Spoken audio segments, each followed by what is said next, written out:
today on Rocket City Momentum, we're honoring the veterans who served our country. Veterans Day isn't just a date on the calendar, it's a time to recognize and understand the journey of those who have sacrificed so much for our freedom.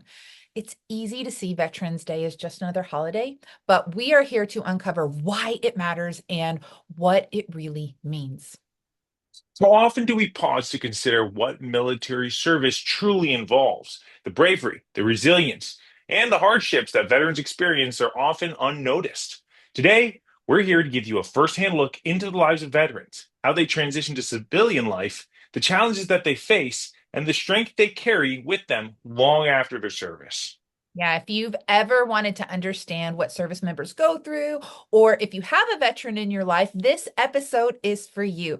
We're exploring the veterans' experience and how they continue to shape their lives, our community, and our lives here in the Rocket City. So let's dive in. Welcome to Rocket City Momentum, where we capture the energy of Huntsville. Each week, we're diving into the coolest stories, hottest trends, and exploring the unique neighborhoods that make our city shine. From inspiring conversations with local trailblazers to uncovering hidden gems, we're here to celebrate what makes Rocket City so special. So buckle up, Rocket City. It's time to feel the momentum. You might notice our amazing vests. We're wearing it because this is the closest thing that Dana and I have to any kind of military attire. Apparently, vests are military. I don't know. It's a unique choice, but we're going with it. Now, our first guest, Laurie Stewart, has an inspiring story that reveals both the rewards and the challenges of military life. As one of the first women to graduate from the Citadel and a Blackhawk pilot, Laurie's experiences show the courage that it takes to serve and to rebuild after returning to civilian life. Today we're here with Laurie Stewart. She is the co-owner of Get Organized. She was one of the first females to graduate from the Citadel. She was in the military 8 years, flew a Blackhawk helicopter. We're so excited to have her join us and tell us all the things about being a veteran in Huntsville. So why don't you just tell us what I didn't share? Tell us about you. Well, thank you for having me. Yes, I was one of the first females to graduate from the Citadel. So for us laymen that are not military, because I'm pretending like okay, yes, of course, the Citadel. The Citadel, yes. I mean, it What is sounds that? very military. What is the Citadel? I mean, it sounds like it's a big city. What is the Citadel? So the Citadel is in Charleston, South Carolina, and was one of the last military schools to let females in. So it was not an easy choice to decide that that's what I wanted to do. All the military schools before them were letting females in, and then the Citadel was West Point had been letting females in for years, and then the Citadel was holding out. Yeah, they were like, no, women don't belong in military. We're not training women in military. Correct. Citadel. So yeah, not great. Yeah, but it is great now, right? Great now. So it changed over. But she was not part a great of the change. Oh, that's true. Okay, and you were the first. One of the first, in the first class or so. Yeah. So technically, there was one girl who didn't last very long. She ended up quitting after 2 weeks. Then there was 4 girls, and 2 of them quit. And then there was another class of 20, and maybe half of them quit. And then there was my class that was next. Yeah, so tell me, why does everybody quit? Because it's not easy. It's hard. Yeah. Especially because they were not happy that we were there. So. Yeah. So they made it even a little bit harder. Of course. I wonder, so you paved the path. I bet that's a downplay. Made it even a little bit. Okay, so here's let me tell you what I know about military. Zero. Okay, yeah, I have you zero literally experience. know zero. But what I know about military, I know from interactions with people that were or are former military, and it's a mixed deck, just like anywhere. But also, I think that that environment can bring out kind of a strange version of people sometimes. In my time playing video games online, some of these military guys that were on there that were former, look at them, they're both yeah. I mean, these are just So what are you talking Call of Duty? What are you talking about? Yeah, well, it doesn't matter. The point is that, those guys, and I care about these people, like play with them for years together, and they're like great people in a way, but also completely insane. Completely just like totally So insane. disclaimer, military people are not completely insane, Yes. but some of the people that you have dealt with on Call of Duty. So I would make the connection it's more Call of Duty than Okay, no, but what I'm saying is I think that it can have the effect of amplifying aspects of a personality. When you have people, just like any 100 people, whether they're military or not, you're going to have some number of those people that are intense, some number of those people that have unique perspectives that might not match yours, and then you take them and put them through a military training that's very rigorous, that's very intense, it is life-changing in a lot of ways. Yeah. It can just intensify. So here's what I think. I think that Huntsville is doing a really good job, and maybe you correct me. I feel like Huntsville is supporting and propping up our veterans, our people that are currently in the military. We're trying to find ways to support. We're trying to be more involved. We're trying to understand. Like, they're very important to the American way of life, right? Absolutely. And so, like, tell me what kind of led you to be like, yeah, let's do it. I want to enlist. I want to be part of the military. Like, I want to do this. So it's kind of funny. I was dating this guy when I was 15, and he decided to join the Navy, and he was just so excited. He's like, I'm going to get paid to make money and, like, look good and learn a career. Look good. Yeah. Wear a uniform. Like work working out out. all And the I time. was like, I'm interested. So I joined JRTC. My instructor there was actually an old Huey pilot, and he's like, you'd be a shoo-in for the Army scholarship. So I was like, well, let me try it out. And I would do like the summer camps, and we do obstacle courses and fly around in Blackhawks. And I was like, okay, this sounds like fun, and went and applied for the scholarship and was able to get it.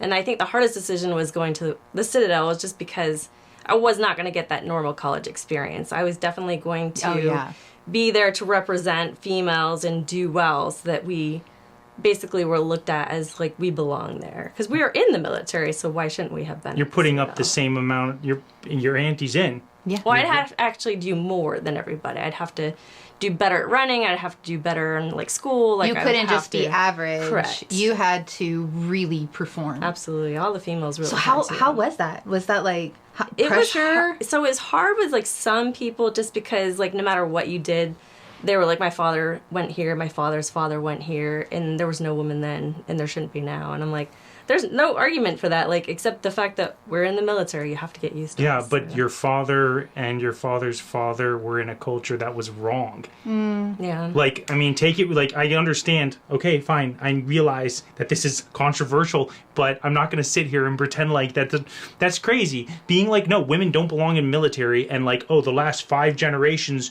of people here said no to that, so that makes it right. That's not true. I don't believe that at all, and I think it's insane, and I think it's better that it's not like that, and that's a good thing. I think that's in the right direction, but, you know. So, what have you seen, like, over time, since you've graduated and the ones after it, like, do you feel like, yeah, I did set a precedence, yeah, I was that role model, I did stick it out, like, how does that feel? Well, I feel like yes, because somebody has to initially take those first steps. And then, too, just going into the military, I feel like that people would look at me a little bit different versus if I had gone to a school that just wasn't, you know, didn't have the prestige. So. Now, at the Citadel, do you actually major in things that you would major in? Absolutely. So it's still in a fact, business only degree. a third of the school actually goes into the military. Really? The other 2/3 did not. Correct. So what do they go do?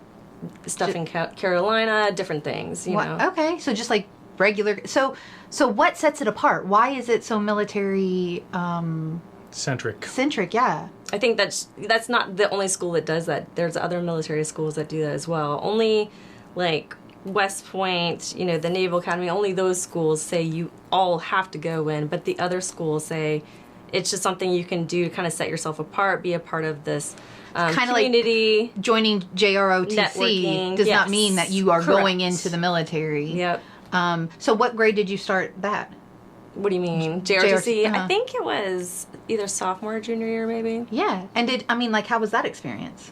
Oh, that was really fun. I really enjoyed the instructor there, and he just really made it sound like it was like something that he was excited about, like having done that, and he really wanted us to look at it and see if it was something we were interested in. It's interesting because I don't think it ever even crossed my mind to be in ROTC. No. Like Wait, what is ROTC? ROTC. Yeah. And it's like JROTC. Oh yeah. Yes. That. It never JROTC. crossed. What is? I'm still lost here. I've heard the term before. It has to do with like pre-military or pre-army. It's like basically like sort like. Do you know what ROTC I stands don't for? remember. Yeah, but what is it exactly? So it's like people who are not yet fully. Okay, he's a homeschool. He's a homeschooler, so he doesn't know because he wasn't. So right, like because the ROTC kids would come in full Uniform. What are they called? Fatigues? Sure, yeah, yeah. like they would be in. And is it all Army or does it depend on the It school? depends on your school. Yeah. Yeah. So where I went, it was Army at Lee. Same. So and is that why you ended up going into Army? I think I just applied and didn't really apply anywhere else. Yeah. I mean, it was just kind of. That's all I knew at that point, talking to my instructor. Yeah. Yeah, that's so interesting because you could have gone to any of the branches. True, but I guess I just felt like being an Army aviation pilot was something I was interested in. Yeah, so tell us about that experience. So it was, I don't know, there's not that many females in it. Yeah. But it's such a camaraderie with your fellow soldiers. Like, you know, your crew chief is looking at your aircraft and then they get in with you and you fly all around. And I think that to make it like kind of forget about the things that you're doing every day, you just talk about everything else. I remember like specifically one of my crew chiefs like quoting Dave Chappelle and like we were just all like laughing the whole time. Like he was always just so silly and we'd always just have such a good time. So, okay, think back to like the first time you are getting in to pilot this helicopter. You've got people in there with you. Like, how did that feel? I think I would be like scared out of my mind. Like, oh, I'm about to. I'm pretty sure it's not about feelings. Yeah, in school, but maybe like when we got to like Iraq, and then it was probably like the first like mission, like you're going. Yes. Yeah. Oh my gosh! Yeah. Now, did you get shot? Yeah. Did you get shot? So I didn't see any bullet holes in my aircraft, but I definitely saw in my friends. Really? Yeah. That you were flying with? No. Okay, so you were flying in a different. Correct. Like their aircraft sector. came back and sector. I know things. I know military stuff. So I worked It's a in the sector, maintenance Dana. unit, so I'd see all the helicopters come back too. All right, so you served in Afghanistan and Iraq. Yes, a year in each. How different was it in between those two locations? Oh, very different. Yeah. Very different. Different missions, different everything. Yeah. Okay, got to give me more. I don't Well, I understand. guess it just we are like not looked military. We have different, no like, idea. being How about in this? the How about this? What was city. like? Was there ever a moment while you were in service in the military when you were thinking, "Why am I here? I got to get out of this. What did I do? What did I sign up for?" Because I feel like I'd be having lots of those moments, like the whole way there. Like, what am I doing? What am I doing? What am I doing? How do I get into a different scenario where I'm not having to face potential bullets? Right. But I think that when you're young, you're like, oh, well, it's not going to happen to me. Yeah, a little bit of invincible, and that's Yes. good. It Yes, helps yes. you a little bit. Like, Yeah. otherwise, would we have anyone there? Right. Nobody would be signing up. Yeah. Yeah. Okay, so then, any cool stories? Can you think of anything like? Well, I feel like you just meet really great people in the military. I remember distinctly coming into the military and going to a meeting with my first sergeant. I was the executive officer and being asked a question. And I remember not knowing the answer, and I looked at my first sergeant, and he looks at me, and he's just like, 80%, we're almost there, sir. And I was like, how did you know that later? And he's like, I just pulled that number out of my butt. You just gotta say it with confidence. Yeah. 80, I mean, I'm not saying we're all the way there. 80 feels pretty good. Like, Yeah. we're doing stuff, Yeah. but... Yeah. But it was just neat, like, meeting other people. I don't know. They just raise you, basically, to become Army officers. And it's Were you just- military as a child? No. Mm-mm. Okay, so you really went into it, like, not having that background Correct. at all. My grandfather served in World War II, but I feel like we didn't really talk about that. And then my brother and I, out of nowhere, we just both joined. So your brother was in the military also. He was military intelligence. Yeah. And so did you and your brother connect on that level and talk about things that you wouldn't normally... It would be top secret. Sometimes. It would be top secret. She could tell me. We She'd have can't to kill share me. each other, right? Like, But I think it was also a different experience for him because he had a son and I didn't have any children. So I I think see. that it was harder for him. A lot heavier of that Yes, emotional burden, absolutely. like knowing that if something went Whereas wrong... I was just a young 20-something. Yeah. I was like, just well, if I flying go, it's my around in a time to go. helicopter. Yeah. Like, fuck it's it. Like, if we cool. go down, then it just happens. Too bad. And I wonder if that's kind of like a lot of the mentality, you know? I think that's what I was talking about. Like, sometimes I think that a lot of people, I guess maybe, I don't know if it's true or not, but maybe a person that would be inclined to join up the military kind of might have that sort of mindset and that attitude. Well, I think that's why we get younger. Right. Before you have all this time Awareness. to be like, Think about, like, what's on the line. feels Kind of, like, dangerous. Am I like, I don't know if feels this is... dangerous. Now, but plus, I mean, like, oh my gosh, physically, like, there's a reason that 40-year-olds are not insane. starting. It's Yeah. insanely in- rigorous. So how was that? Like, did you feel like you were I going to think- die, give up? Like, No, I think it was probably a little harder being a small female, like carrying heavy equipment, like to and from deployments. did they make but- you carry the same amount of weight? Like, you had to... On ruck marches, yes, you definitely have to. So to their walk, I'd have to run because, you know, I'm Yeah, their 5'2", legs and they're were- like 6'2", so. And you're like, okay, and this weighs as much as I do. Yeah. It's like Like a a third portion of my weight right? versus to them it's like They're like, nothing. I recently worked on a production where we interviewed a former military, a whole bunch of like all sorts of different. He went through different phases,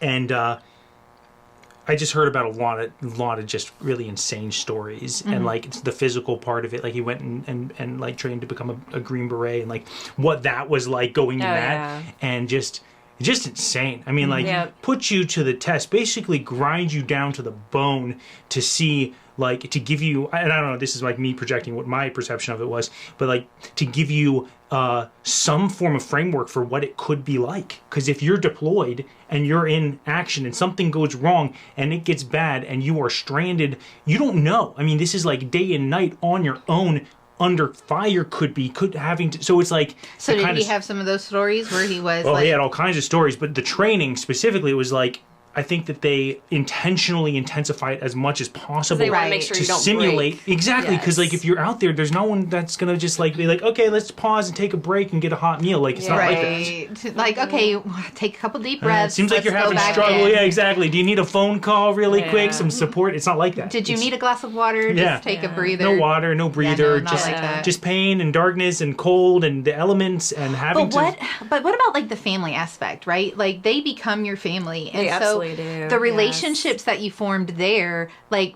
so now transitioning to civilian life, right? You're out, like that's all you know for like most of your adult life, right? Yeah, And then you absolutely, transition. How different is it? So I remember coming back from a deployment. I think I had been in Afghanistan for a year, and I remember being in my mother-in-law's car. Somebody's waiting for a parking spot. She just didn't see it. She pulled into this parking spot, and this other person gets super upset. And I just like got so fired up, so physically angry. I was like, we have soldiers dying in Iraq and in Afghanistan every day. And you were worried about a parking spot. Yeah, Like, yeah. And it it is was just so like- hard to come Yeah, the back to contrast that. Because of these you're petty like- problems that are totally Yes. meaningless compared to somebody who's being Yes. shot at right now Okay, at this moment. I get it. That's was such a like because struggle. your eyes are open. So was that the first out of country travel that you had done? No. Okay, so you had that was traveled- my second deployment because I went to Iraq first and Afghanistan. Well, the I'm just second meaning time, in general, like in the military. Had you traveled out of the country? too. I don't think so until Because after that. I think that there is this eye opening that happens when you travel outside of our country. No matter what it just becomes like, I don't know if it's just I think it also Americans. depends on where you go too, though. Definitely, yes. And Definitely, everywhere yes. I've ever gone, though, even when I went to Canada, it was like, we're not the only ones. Like when you're home in your little street, in your little this city. is Dana's moment when she realized. I did. But She's lived in Huntsville your whole life, right? I have, but I've done some traveling. But she's done some traveling. Some She went to traveling. Tennessee. I did. Kentucky. Kentucky. That's where they make the fried Mississippi. chicken, right?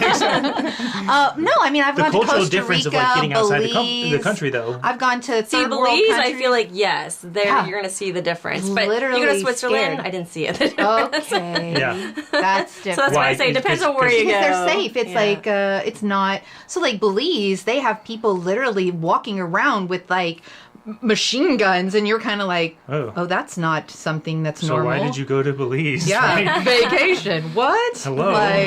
Okay, Yes. it sounds And terrifying. even in Mexico, like for sure, like Yeah. it's different, and we don't realize how different Well, that's the culture whole point. is. That is the whole point. That's like part of the job is to create a life of this like capsule of only good. I mean, like, isn't that like the whole idea? Now, I don't think that's a I good don't thing know. or a bad Yes. thing necessarily. I'm just saying. I like, think awareness and openness to the world outside of our bubble is makes my world in my bubble better. yes. But I do feel like we get bogged down and we don't think about things a lot of times. But- and but- that was really hard to come from that situation. Yeah. Coming back. But okay, so does it make more sense to so just thinking about it again, just totally like from a pragmatic standpoint? Does it make more sense to have a country whose population is thinking about things like the world is at war and all of these people are dying and this is going on here and these people cannot eat and these people cannot thrive, and she like focusing on that, or to shield them from that and be like, yeah, well, think about instead, like, I don't know, whatever, like raising your kids and building a business and like meeting and making a show and like this kind of stuff. And I think that there's a couple of ideas here. One is this stuff couldn't happen if it wasn't for people who go into service and are basically shielding people like they me. are our shield. They are our shield, yeah, so that I don't have to do that, and I don't even have to really see it unless I tune in and look at things. And you have that opportunity. They give that to you. Because Right. exactly. It's thank you for your service. Thank you for your service. Thank you. I'll give you an awkward handshake. It's always that awkward handshake. But you're right. But other people, they don't have that option. Not all other people. Right. You're saying other countries. A Other lot of other countries. countries are not. Yeah. They're not. Yeah, I mean but I think that's part And of you're what, like, kind the of like, perception- oh well, tough shit. No, like I'm not you're saying not tough American. Shit. I'm not saying right? tough shit, Like- but I'm saying like I think that's the goal, is to have American. Every country, I imagine, would want their citizens to be not focusing on. So I think I'm kind of confused. Are you pro let's keep in our bubble and not think about those No. worldly things, or No. are you let's bring the No. I think awareness and expansion is should be priority above all. I think that like knowing what's going on, I find it interesting and look at those things also. But I also think that it's sort of by design. I think that it's by design that people and everyday regular people are not looking at those things, because if you are looking at those things, other things become less important. Building a business around video production is meaningless when it comes to are my children going Safe. to be shot at? Yeah, are they right? safe So today? suddenly all of the structures of our society will come apart at the seams because everyone is so focused on, I'm going to arm myself and fight this war, which there's all so kinds of perspectives, There's but good. It's a good thing that some people are taking that on their shoulders. Again, so that not shielding you. all people are doing it, because without people saying, okay, well, I'm safe, I'm good, I'm going to come up with a new idea for a way to transfer money electronically, and here's PayPal, Yeah. right? And here's innovation, and here's Right. other things happening, and like And it's the hierarchy of needs, right? that's Maslow's. Yes. You got it. Yeah. Right? Food, shelter, all that stuff, right?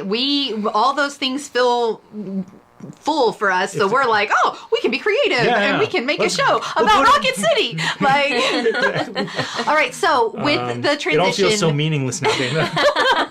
life, what is life about? What is Well, life now we about? ponder on the meaning of life. Okay. But what have you specifically seen, like as far as Huntsville, since we're Rocket City, we're Huntsville, we are very military based Yeah. here We are. in our area. Would you say that Huntsville has, and okay, like here you go, here's your chance, step up to the plate. Is she gonna fluff it up and add a whole bunch of who knows what? Is it true? Is it not true? Does Huntsville is Huntsville doing what it takes to support Are veterans? we supporting? So I think we are, and I think the reason why is, one, we have so many veterans here. Lots. Absolutely. And then we obviously know that there's need. There's like still serving veterans that help soldiers transition out of the military. There's Bearded Warriors who's helping the homeless, and there's a lot of veterans in there. I mean, there's just so many A programs. lot of veterans that are classified as homeless, that are homeless, Correct. And Bearded Warriors, there's a lot of veterans actually running the program as well. serving those veterans who are Veterans homeless. serving Yep. veterans. Yeah, right. Because they can Why are relate. there so many veterans that are homeless? What's happening? Why I is that? think just because of everything you deal with, like mentally, some people are not doing well, and you end up. Because this is the contrast again. When you are put in a situation, this again, I don't know. this is me just guessing, but when psychologically, when you're put in a situation where things are so intense, where it's turned up all the way and you are looking at life or death day in and day out, and then suddenly you're put into you're back exactly, and it's like, okay, well, I'm gonna go like get a job, and like I've got to like print this stuff. Gonna fight over this parking spot. Yeah, exactly. And like, man, I can't believe I'm not off this weekend. Like, that's meaningless. It doesn't mean anything. It doesn't mean anything. But I look at like even our police officers and our firemen, because I'm like, they don't have an end date. Like when I would go down to Iraq or Afghanistan, I'm like, I have 365 days that I have to make it through. 364, 363. But I was like, our police officers, our firemen, they don't have that. That is forever until they decide to change careers.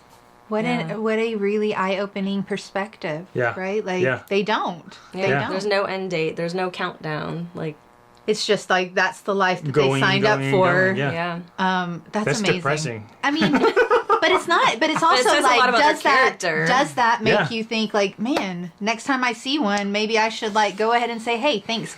Absolutely. Thanks for what you're definitely. doing. Yeah. Because they do choose a harder route than than running a company. Yeah. Right. You know? Although running a company is company's very hard. Okay. Dana, we're so soft. We're so doing less a day. We're like, this is really hard. I have to make a video and post it every day. Like, okay, yeah. Sounds really tough. Good luck. Well, okay, so any other messages or any final thoughts that you want to share? Anything laying on your heart that maybe you want to say to another veteran making that transition, maybe family members of veterans, anything like that? My biggest advice would just be to push yourself, to go out there, meet other people. I've actually found some veterans in the area, like haphazardly, and they become lifelong friends. And it's just nice to be able to have somebody to talk to that's been through what you've been through, because it's hard to relate to somebody that has not. They get it. Mm-hmm. They get all the things, and they're like, yeah, we're here with you. Yeah. Well, I love it. Thank you so much for coming on. Thank you so much for having me. You're amazing. Thank you for serving let's do all the one things. more awkward handshake. I'm not even going to look. There we go. We got it. You don't want to join in there? And cut. Next, we'll hear from Brandon Green, whose organization Treehouse.vet is dedicated to helping veterans find peace and connection. And they do this through the healing power of nature. Brandon is giving veterans a new way to build community and find support. And let's listen to how this mission came to life and why it's so vital. We're here with Brandon Green, and he is the owner of Hotline Help Desk. And also, are you the founder of the Treehouse? Well, actually, my mom is. Your mom is the founder of Treehouse.vet, or how do you guys... Treehouse.vet. Yeah, normally we just say Treehouse.vet. And, yeah, she kind of started the whole thing. And now we have a board that keep us within the guardrails. But she's the executive administrator, and I'm the veteran liaison, so... All right, tell us about Hotline Help Desk, and then we'll learn all about Treehouse.vet. Yeah, so Hotline Help Desk is a small business IT solution. We operate on a per-ticket model for businesses that don't want the monthly overhead of $1,000, $500, whatever a month for a service that maybe they don't use, every month. So that's kind of the core of our model is the per ticket, but we also do go all the way into full-on managed services, cybersecurity, network monitoring, hardware replacement, things like that. And yeah, we're just here to help small businesses grow and have the security of an actual IT company backing them. So veteran owned. So if you like to help veterans and supporting local in the Huntsville community, get in touch. All right. So this is kind of like, okay, so this is like IT support. Basically, you're making it more accessible to businesses who don't have the finances. Right. Businesses who don't have the budget.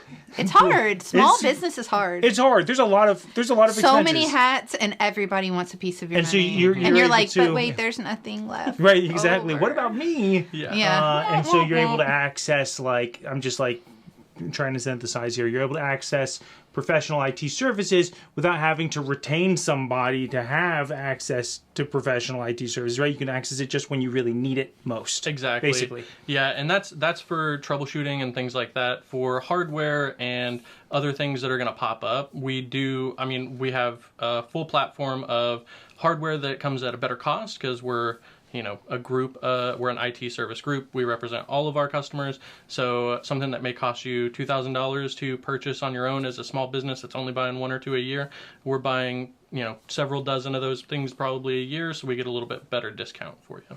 Yeah, I love it. All right, so tell us a little bit about the early years. Like, what made you join the military? Yeah, so mostly to not be the part of the family pariah group at your family reunions. So your family rejected anyone who wasn't in the military. Yeah, because almost everybody was. Yeah. Okay. Basically, I mean, I think that I got a list from my Aunt Vicky of all of her brothers and sisters, and that's on my mom's side, but it's just a full notebook page of people who had went in, and sometimes because they wanted to, and other times because they were troublemakers in their community, and the judge was like, hey, "You're gonna do this." You get to pick one or the other. Anytime that's part of the statement, and the judge was like, "There's a juicy story there." Yeah. See, in my family, it's the other way. Like my mom, it's not like she's not like anti-military or anything like that at all. But like anytime my brother Ben, and he had brought up joining the military, anytime it was tears and tears. I can get that. Like, and then like more of the make peace, not war. And so like it would be the opposite on my side, and that's when he left us all to go be part of the military machine. It's like, all right, just please, Mom, it's important. The point is, no matter which direction you look, families are dysfunctional. Yeah, and I think that one of the key points there is like pretty much my whole family is anti-war, but pro-military. Interesting. So we all, I mean, there were a couple of infantrymen, but for the most part, like my grandmother was a nurse in the Navy, so I was a radio operator in the Marine Corps. So we're all kind of like, I think that it's kind of hard to find somebody who's pro-war and in the military, because who understands those implications better than veterans and service members. So you're right, and that's the perception sometimes, right? Yeah. Well, if you're military, you're gung ho, and it's like, no, that's not it at all. Yeah. Right. Yeah. That's a really good point. That's totally a good point, because that's an easy position to take. Like, oh, this person's like talking military into the military. Obviously, this person wants to go shoot a bunch of machine guns at a bunch of people holding machine guns. Yeah. Like, that's like not. That's such a great such a kind of like tunnel vision. You know what I mean? Like, I don't know what the term is for it, but it's just such a it's like stereotypes. Yeah. But that's not always the case. It's always wider. It's always bigger. Yeah. Okay. So that's what she said. Got it. Cha-ching. I didn't know that that's what she said were on the table. So okay, well, this is Rocket City Momentum. Anything's on the table. That's what she said. That's a double whammy. Horrible. All right, so you were telling us about a kidnapping. Like, what were you telling us about a kidnapping? Yeah, so one of the things that's like really nice transition, by the way. That was really good, really smooth. One of the things that's really difficult early on, probably your first year and a half in the military, is you go through these cycles of, I'm at the top, to now I'm back at the bottom of the ladder, right? So it's like you upgrade in your rank. So like you go through boot camp and you go from being called recruit all day and yelled at and screamed at to like, okay, now you're a Marine, you get your Eagle, Globe, and Anchor, like it's a really proud moment. And then you get sent to School of Infantry. And then now you're at the bottom again and you've got people treating you like crap again. And you do that for 3 months for me. I mean, infantrymen go for a lot longer, but then you go to tech school. And so like you're just coming out of School of Infantry and everybody's like, oh, you did so great. This is awesome. You've accomplished something. You hiked that hill really well, whatever that is. And then you go into tech school and now again, you're the starting all people over. Back at the bottom. At the very bottom. And the last few months you're told, hey, you just got to get past this one little hump. You got to get past this one little hill, and then you go back to the bottom, and then you got to climb another one. And then you're in tech school, and you're doing all the stuff that you're doing papers and exams, and studying and everything else, and then you do that for 3 months, 4 months, 5 months, depending on how long your school is, and then you end up back at the bottom again whenever you get the fleet. And now at the fleet it's a much longer term because you've never deployed, so you're a boot, right? You don't really rate anything. Is that that's what they call it? I don't know. A boot. Yeah, you call it, they're called boots because that's all you are, is a pair of boots. You haven't deployed, you haven't done anything. You have no experience. Exactly. No, you don't know. You don't know what you're going to do when you're like a pair in of it. boots. Yeah. And so then you spend, a little while longer getting your feet wet, kind of like learning what all that stuff you just learned in tech school Then they call you a wet boot. Yeah, well, and then you get into like NCO Corps, where that's like your kind of like entry level leadership, and then you go to training again. Is that so? NCO something commanding officer? Non-commissioned officer. Non-commissioned. Okay. Yeah. So but that's, a CO is commanding officer. well, so CO is like commanding officer of a unit, whereas like non-commissioned officer is E4 and E4 to E5. Okay. We're getting all All right, let's just go us on. non-military types. No, but I mean they get. The but point they is, get I have it, no they get idea it, what right? you're talking about, Yeah. but it's going to be okay. Yeah. I mean, have you ever looked at like all the colors I- and like it totally means something? And you're I like, know. oh, super impressed. I'm like, wow, look at that. Yeah. That's nice. Yeah. That's a great thing. So basically, as soon as I hit the fleet, I was like, I'm done with this. So I've already done boot camp. I've already done SOI. I've already done my tech school. And then I'm out here, I get this title of Marine, but everybody's still treating me like crap, right?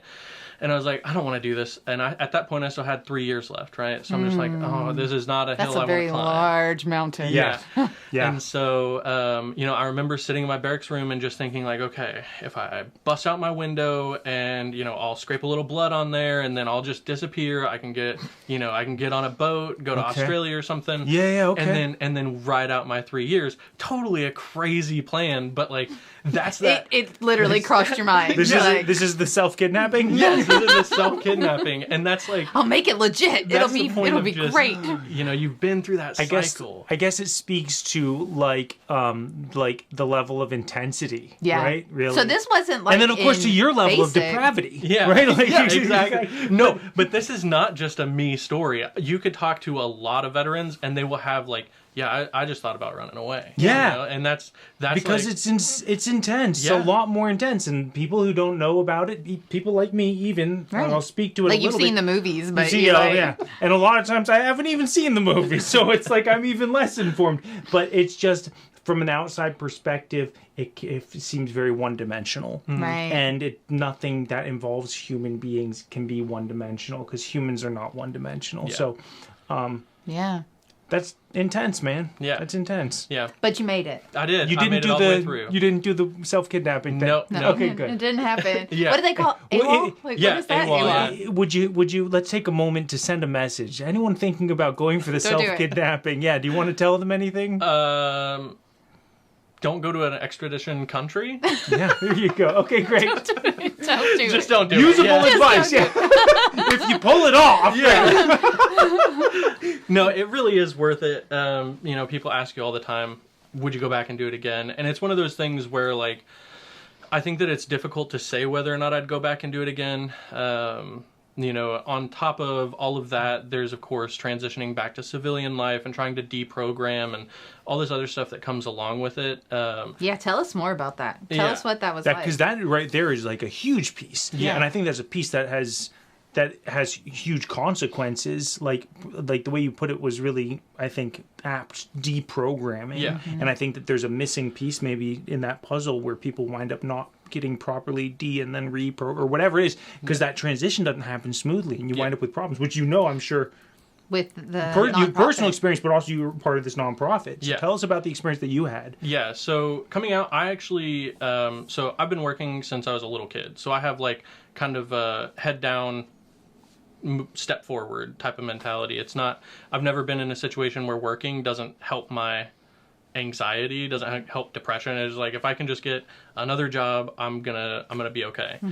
And one of the things that kind of helped me through my transition is I went back to the same town that I grew up in, the same town that I graduated high school from, and there's a really great local insurance agency guy. He paid for my certifications, paid for my licensing, and helped me kind of like get acclimated, right? It was a much better experience, I think, than coming out and going somewhere like a Walmart or a McDonald's just to get a job. And so that, I think, is a credit to They were willing to invest in you. and seeing that straight out of the gate was really great, because also it was kind of flexible. It was 5 minutes from my house. He at 1 p.m. he was going to the golf club, and he was going to golf for the rest of the day, right? Yeah. So it was one of those things where I went from a hyper structural kind of like role in the military to super relaxed, and he wasn't pressuring me a lot to do stuff. He was there to help if I needed it.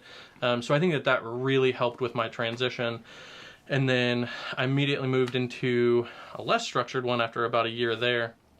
And that's where the real world kind of started to hit me again, of you're in the military, everybody's telling you everything to do, when to be, where to be, how to be, and then you go into the civilian world where you're like, this is going to be a cakewalk. And then you have, a boss that is just absolutely unreasonable. Hey, you're making $13 an hour and I want you to be here 12 hours a day and you're not going to have benefits. Or if you do have benefits, then you're going to be making like $6 an hour, right? So going from super structured to not structured gave me that little bit of relief. But then once I got into a more corporate environment, it was like, that's when things started to kind of like click in for me of like, oh, maybe life just sucks, right? And so that'd be easy to breeze over, but I can't, man. That's a thought that has, and I've had certainly not experienced anything that people in the military may have experienced, but that's a hard mindset to be in, and I've found myself there sometimes. I have. Maybe life just sucks. Like maybe all these big ideas that I have and these big dreams, like maybe they're just big dreams. Yeah. And maybe life is just hard, and and it's like the problem is like my thoughts of all this other big stuff, and I just need to like downgrade that part of it. And I just need to settle. I need to learn I how need to to settle. right? Exactly. I just need to be. I've been sold some other bullshit, and I'm like trying to make that happen, and I would just be at least not miserable if I would just accept that things are just kind of shitty. Yeah. And that's a hard place. Yeah. That's a hard place. Yeah, and that's... So I'm glad you didn't stay there, because obviously you didn't stay there. Yeah, but that's like something that I kind of continuously go back and forth between, right? Because I totally relate to I want to do, bigger things. I've got this really cool idea. I've got this really cool, like, direction or project or whatever it is. And then, being hit with reality of just, well...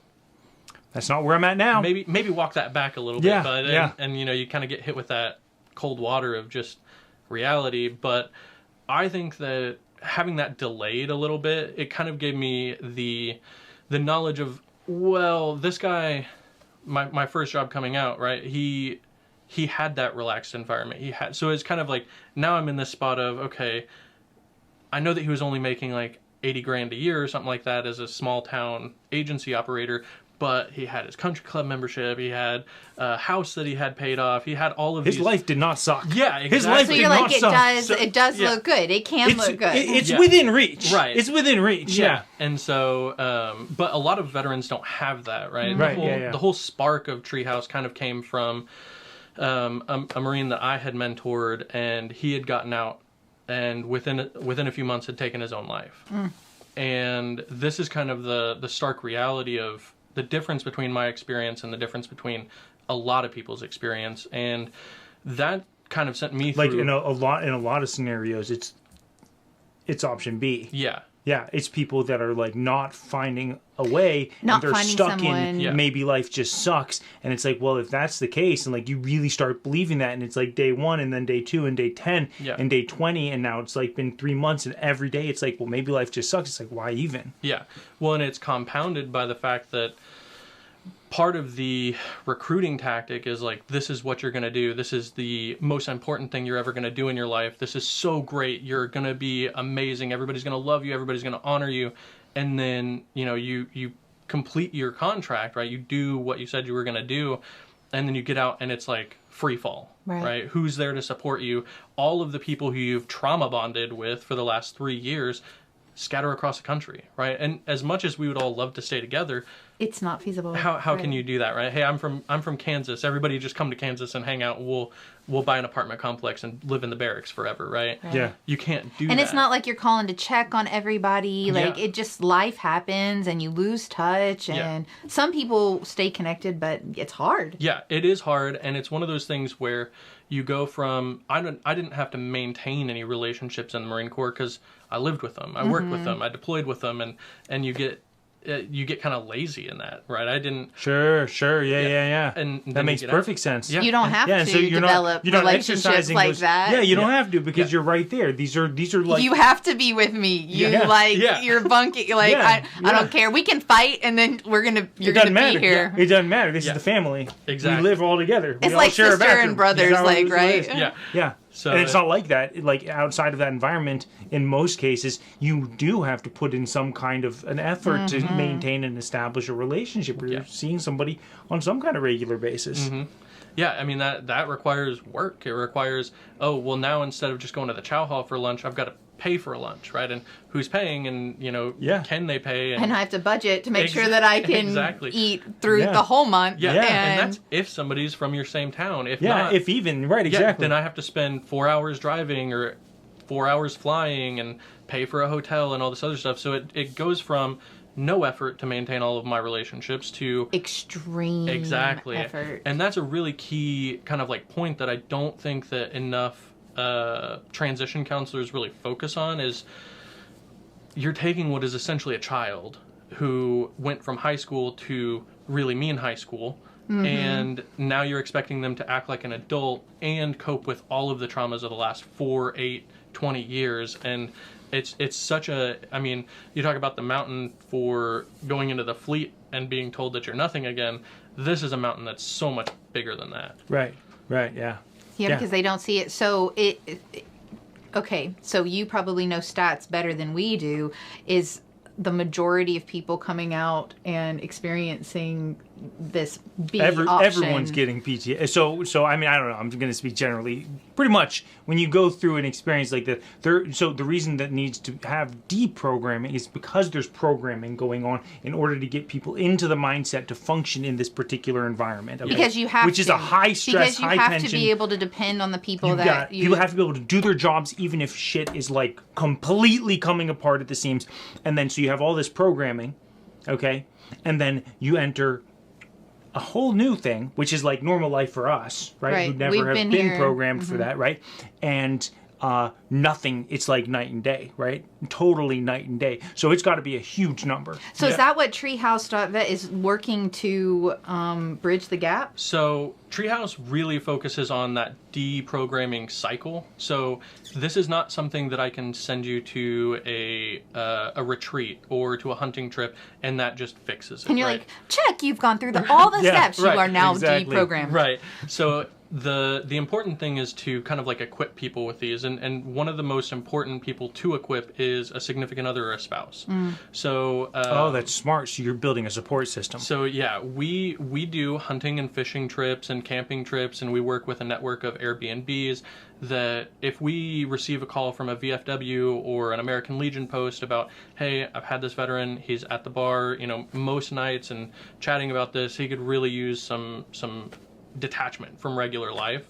What we do is we take them out of that environment and put them up in an Airbnb for a weekend with their family, things like that. And what I do is I work with the veteran. So when we go on hunting trips, I'll sit with them. We'll, sit in a tree stand, sit in a blind, and sometimes it's just a counseling session. Sometimes we're not really hunting, right? We're just talking. And other times, it's locked in. I've got a gun. I'm trying to kill something. Right. Yeah, which is also processing. Yeah. Which is also processing, right? Like, just being, like, all of it is processing. And I think just, like, taking somebody out of whatever coping mechanism they're putting in place. In this example, you're talking about drinking, which probably is a common one. But if they're putting that in place and it's like, okay, this is becoming the new because it's habit, an escape, right? Yeah, exactly. Taking them out of that and showing them there's actually another flavor available. Yeah. And that, and then, like, continuing to show that there's other options. Yeah, that's really good. Yeah, and so while me and my brother's a Marine as well, so me and him normally will do the guiding, we'll sit with the veterans, sometimes with their kids if they bring them out. But while we're doing all that, my mom is doing all of the hard work. So in my own personal spiral is kind of what sparked Treehouse. And so she actually, if you were to ask me anything about nonprofit and board direction and all this stuff, I would not know that. Because while I was having my own little, breakdown session, and that stuff. Your deprogramming crash? Yeah, so she was going through filing all the paperwork with the state, filing all the articles of incorporation, getting the 501c3 set up because she wanted to continue to do this. So she went and got all of the resources for herself to be able to help her son, and then we kind of have worked together now to kind of bring that to other people's sons, to other people's daughters. How open do you find that people are to it? Like, are they like, yeah, you're right, I need your help, I'd like to do hardly that. ever. Come on, that's not. Yeah. Yeah. Not when So, not when like, you're in it. How Not do when you you're in approach it. it? How do you introduce it? You got to kidnap them. Yeah, you've You got got to to kidnap them. So do you stage it with the blood and stuff Stage again?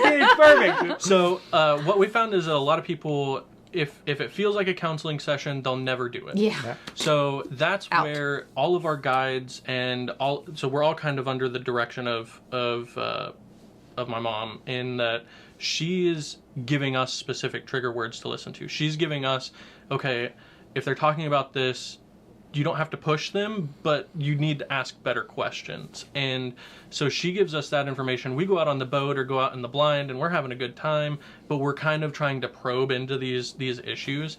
And meanwhile, she's back at the lodge or back at the campsite, and she's doing, lunches or dinners, but she's working with the families. So she's working with significant others, with spouses, with partners, with other family members, and kind of crafting a unique folder to give back to them.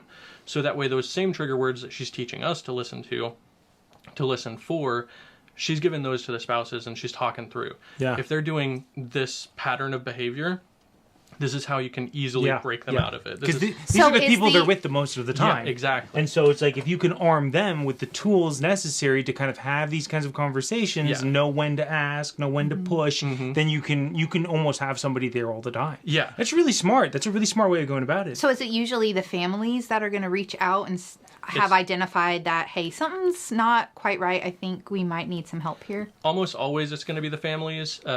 We do, like I said, VFW, American Legion posts.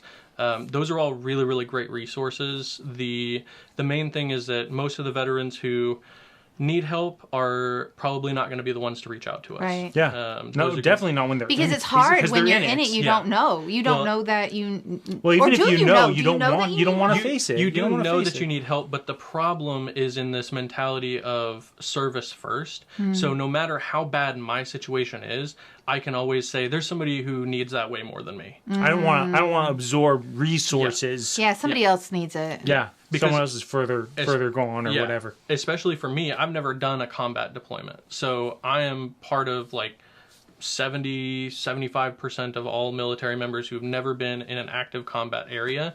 And because of that, I delayed going to the VA for 7 years. Because you were like, I don't deserve Yeah, this. I exactly. don't need that. Well, Yeah. no. Yeah. And you hear What like, do you have to say to them? Do they deserve it? Absolutely. You deserve to go to the VA. The long lines are not your fault, and ultimately, all of the people that go to that everybody who goes into the military should go to the VA and seek whatever help they can, because it's not a finite resource. Do you guys partner with other organizations that Yes. support veterans? Okay, so I want to hook you up. I want to hook you up with the Brothers Keepers Veterans Foundation, BKVF. Yeah, Brothers Keepers Veterans Foundation. I'm familiar with them. I know one of the founders, and so you and you. Maybe you can. I don't. Who knows what? Yeah. Okay. All right. So what are they looking for? How does the family member know? Yeah, like, what are some, like, their telltale signs? Like, Good idea. bridge a gap. Like, tell us what is step 1, step 2, step 3. If you see this, you should do this. So, obviously, there's like the top line, right? The reclusive behaviors. Alcohol can be sometimes difficult to identify. We're in the South. I grew up in the Midwest. A beer or two a day doesn't seem like a problem, right? It's just I'm just cutting loose. Exactly. I had a hard day. Unwinding I a need little. to relax, Yeah. right?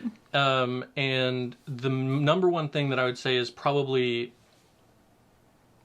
if there's any sort of quick trigger to any anger, any resentment, if there's a button you can push, they should be getting help. Yeah. Right. That's the biggest thing and it doesn't matter how small it is. It doesn't matter if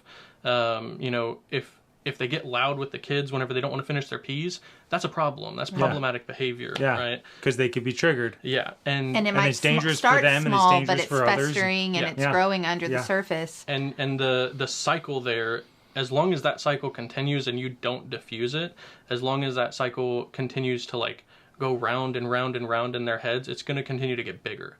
And the main thing that Treehouse tries to stop is that merry-go-round. So not only do we stop it with, let's get them into an environment where they're having fun, maybe they're willing to share a little bit more, because all of our guides are veterans, all of our, community partners that are volunteering are veterans. They're in a place where they think that they can talk, well, which they can, right? Where we can all kind of share stories. And the key to continuing that deprogramming process is every time they try to get on that merry-go-round, you just unplug the electricity, right? You don't get to ride. You don't get to ride that. Hey, if you're upset about what the kids are eating, we'll just go grab some McDonald's or something. Yeah, right. Let's just shift gears. Yeah, let's just shift gears. Not try to push Let's through. redirect. Yeah. That's a Yeah, because you're not confronting them, right? You don't want to say like, hey, they don't have to eat the peas if they don't want to, right? We're gonna pivot. Why from are that you entire- getting so mad about the peas? Yeah, so it's really, in a lot of ways, it's about de-escalating. Because it's not about the peas, Right. It's got nothing to do with the peas. It's not about the peas. It's not about the peas. It's about when he did a humanitarian mission and he was handing out MREs to children who haven't eaten in 2 weeks, and then he saw that kid go off with their MRE and 3 grown men steal the MRE and push the kid down. He's thinking, God. why are you not grateful for those peas? You know what? It's like when Laurie was in and she said she was getting mad about somebody parking, and she was like, throwing her arms up, like, which she was so angry. But Because it was the because contrast. she was like, there are people in this world that are really going through tough stuff, and you're worried about this parking spot. That's what Right? it is. It's the contrast. It's Yeah. the contrast. Yeah. It's hard for our brains to It's really catch up hard. and get into what's reality now. So it is. then how do they reach out? How do they get So help? the fastest way is we've got about 5 people on our Facebook that are almost always answering messages. So Facebook is probably the fastest. If you're looking just for some more information, the website, you can enter your email and we'll get back to you on there as well. Which is Treehouse. Is this only in Alabama? Like, where are the people that you're servicing? So we're actually moving to Alabama. We primarily service in Missouri, which is where we were previously. We still have a hunting lease in Missouri. We plan on keeping it, plan on continuing to serve that community. We are looking for fishing guides and hunting leases here. Do you have a hookup on that? That might have... Fishing guide? I don't know. Hunting lease? Yep. Someone on a fishing boat somewhere watching the show. They're looking for help. They I need got help a here. fishing guide. Oh Yeah. my God. Yeah. So, we're transitioning to Alabama. We have the capacity to do deep sea fishing out of like Gulf Shores area and stuff like that. So we're putting together a 2025 schedule so that way we can know when we're doing fishing stuff. But a big part of that is I've never hunted in Alabama. I've also never fished in So Alabama. you need somebody. I can Nick totally Poppy. hook you Nick up Poppy. with somebody who Yeah. can hunt. And Lee Bridges, right? Those guys Yeah. are big hunters. Yeah. Big hunters. Craig, does he I don't hunt know. with them? Craig drinks. Gotcha. All right. Well, I think, and also, so you're looking for other veteran volunteers to be. Oh, like, have you ever had a veteran that you guys helped that has then gone on to help others through your organization? Yeah, absolutely. I was wondering, and I thought, like, man, that would be like the biggest, like, voice of Yeah. confidence is like someone's like, okay, I'm not interested, and they go through the process and they're like, okay, I get it, and now Yeah. they're there to help. You can go to our Facebook page any time of the day and type in there, join the Facebook group or whatever, and type in there, hey, I'm a veteran from such and such, just looking for some information. And probably 10 or 15 veterans that have been through our programs will jump in and be like, hey, you should do this, or you should do this, or hey, just DM me. So is it treehouse.vet on Facebook also? Yes. Or okay, and then also if they just want to go to the URL treehouse.vet. Yep. Okay, That's I didn't know it. if it was treehouse.vet.com No. or .org or whatever. .vet, right? Simple.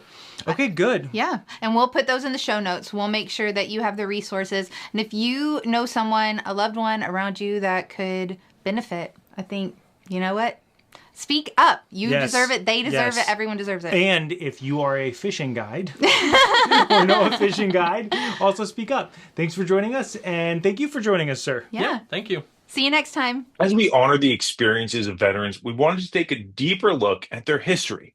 Huntsville's Veterans Museum offers an incredible space to preserve and share the stories of those who have served. Let's take a tour inside and see how they're keeping these memories alive. Today, we're taking you to the Veterans Museum, and wow, It was way more than we expected. Walking through these halls, you can really feel the history and experiences of these veterans. It's not just a bunch of artifacts, it's a tribute that's been put together with so much care and respect, it just draws you in. Every exhibit is like a little window into the past. Bonus, admission is free for you and up to 5 family members for those who have served either past or present. This place is more than just a museum. It's a chance to connect with the stories of those who helped shape our country, a place for families to see, remember, and feel proud. Whether you're a history buff or just curious, it's an experience that sticks with you. We are so fortunate here in Huntsville to have so many resources that support veterans through everything from career assistance to building community. We've got organizations like Still Serving Veterans. We've got Treehouse.vet. There are so many local groups that provide vital support to help veterans thrive after their service. So if you're looking for support for a veteran in your life, or you're a veteran looking for support, please reach out. We would love to help you get connected. Yeah, and a huge thank you to Laurie and Brandon and every veteran who has served our country. We are grateful to share your stories and your ongoing impact. And thank you, our viewers, for tuning in. We hope this episode has given you a closer look at what service members experience and how we can support them as a community. Hey, remember to share this episode with anyone who might benefit from learning more about these stories or local resources. And to all our veterans, thank you for your service. Yeah, it might feel corny, but we're going to do it anyway. We're going to salute our veterans. Thank you for your service. Our veterans. Okay, I hope I did it right. Next week, we're going to be back with a brand new adventure, and we're going to invite you to take a hike, Huntsville. That's right, we're teaming up with David, the Huntsville adventurer, to explore Alabama's beautiful trails and outdoor spaces, and he shares a special hidden gem. So, if you love the outdoors or you want to learn to love the outdoors, you won't want to miss this episode. We'll see you then on Rocket City Momentum. Bye, guys.